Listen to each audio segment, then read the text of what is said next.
Hi welcome back to my channel Shobha blogs. ఈరోజు అయితే నేను చికెన్ కర్రీ చేస్తున్నాను.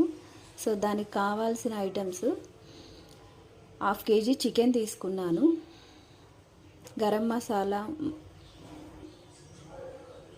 ఆనియన్స్ అన్నీ కట్ చేసి మిక్స్ చేసి పెట్టుకున్నాను. సో ఏమేమి వేసాను అనేది చెప్తాను.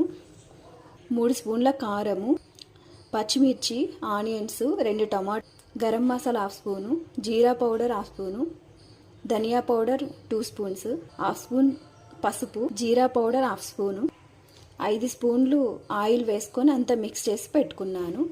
సో మ్యారినేట్ చేసి పెట్టుకున్న తర్వాత half an hour 20 minutes marinate చేసి పెట్టుకుంటాను.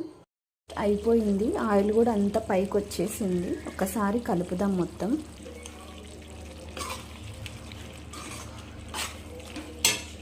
ఒకసారి కలుపుకున్నాం, అంతా అయిపోయింది.